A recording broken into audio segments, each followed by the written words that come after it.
പുതിയൊരു വീഡിയോയിലേക്ക് സ്വാഗതം.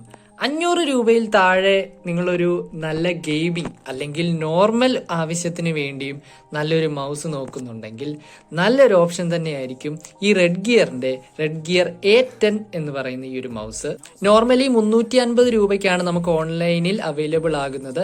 അതിലും വില കുറച്ച് 200-250 താഴെ അല്ലെങ്കിൽ 180 റേഞ്ചിൽ ഈ ഒരു പ്രൊഡക്റ്റ് ഇടയ്ക്ക് അവൈലബിൾ ആകും ഓഫർ സമയത്ത്. സോ ആ ഒരു സമയത്ത് പർച്ചേസ് ചെയ്യാൻ പറ്റിയ നല്ലൊരു ഗെയിമിംഗ് അല്ലെങ്കിൽ നോർമൽ ആവശ്യത്തിനും ഉപയോഗിക്കാൻ പറ്റുന്ന നല്ലൊരു മൗസാണിത്. അപ്പൊ ഈ ഒരു മൗസിന്റെ ചെറിയൊരു അൺബോക്സിങ്ങും ഒരു ചെറിയ ഓവർവ്യൂവുമാണ് നമ്മൾ ഈ വീഡിയോയിൽ നോക്കാൻ പോകുന്നത്.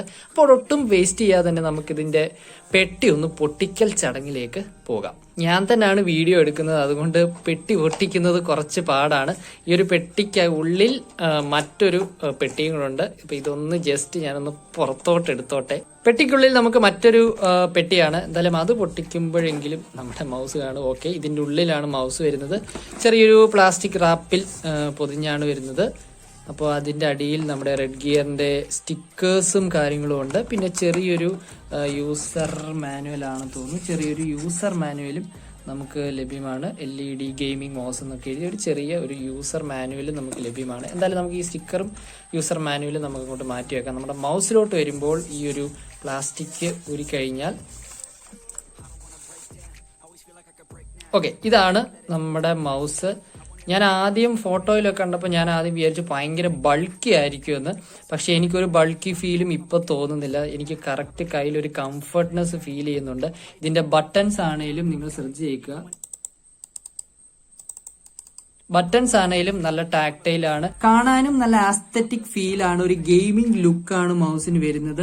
ഇവിടെ ഒരു RGB ലൈറ്റ് കത്തും, അത് നമുക്ക് കാണിക്കാം, വീഡിയോയിൽ എന്തായാലും കാണിക്കാം. ഇതിന്റെ വയറിന്റെ ലെങ്ത് എത്രയാണെന്ന് ചോദിച്ചാൽ 1.8 മീറ്റർ ആണ് പറയുന്നത്. അതുപോലെ തന്നെ നല്ലൊരു ക്വാളിറ്റി ഉള്ള ഒരു വയർ തന്നെയാണ് വരുന്നത്. പെട്ടെന്ന് പോകുന്ന ടൈപ്പ് അല്ല, നല്ലൊരു ക്വാളിറ്റി വയർ തന്നെയാണ് വരുന്നത്. 1.8 മീറ്റർ ആണ് ലെങ്ത് പറയുന്നത്.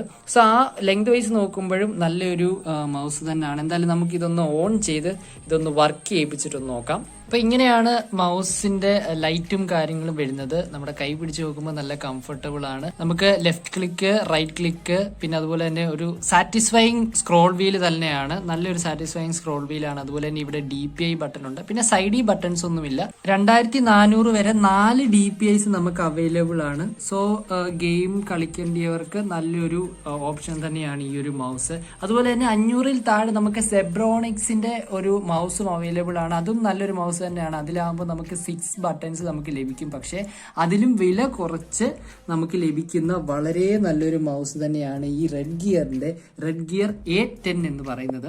ഇതിന്റെ ലൈറ്റിങ്ങും കാര്യങ്ങളും ഒക്കെ ഇങ്ങനെയാണ് വരുന്നത്. ഇവിടെ ഒക്കെ നമുക്ക് RGB ലഭ്യമാണ്. സോ ഒരു ഗെയിമിംഗ് ഫീല് നമുക്ക് ലഭിക്കും. മൊത്തത്തിൽ നോക്കുമ്പോൾ എനിക്ക് നല്ല കംഫർട്ടബിളും അതുപോലെ തന്നെ ടാക്ടൈൽ ഫീലുമാണ്. ഇത് ലോങ് ടേം ഞാൻ യൂസ് ചെയ്തിട്ടില്ല, പക്ഷെ ഒരു ഫസ്റ്റ് ഇംപ്രഷൻ എന്നുള്ള നിലയിൽ നല്ലൊരു മൗസ് തന്നെയാണ് Redgearന്റെ A-10. അപ്പൊ നമ്മൾ ഈ ഒരു വീഡിയോയിൽ മൗസിന്റെ ചെറിയൊരു അൺബോക്സിങ്ങും ചെറിയൊരു ഓവർവ്യൂവും മാത്രമാണ് നോക്കിയത്. നിങ്ങൾ 500-ൽ താഴെ അല്ലെങ്കിൽ 500 അല്ലെങ്കിൽ 300-ൽ താഴെ എന്ന് പറയാം. 300-ൽ താഴെ നിങ്ങൾ നല്ലൊരു ഗെയിമിംഗ് മൗസ് അല്ലെങ്കിൽ നോർമൽ മൗസ് ആയാലും നോക്കുന്നുണ്ടെങ്കിൽ വളരെ നല്ലൊരു ഓപ്ഷൻ തന്നെയാണ് Redgearന്റെ A-10 എന്ന് പറഞ്ഞുകൊണ്ട് വീഡിയോ വൈൻഡപ്പ് ചെയ്യാൻ സമയമായി. പുതിയ വീഡിയോയിൽ കാണുന്നവരെ ജെറി സൈനിങ് ഓഫ്.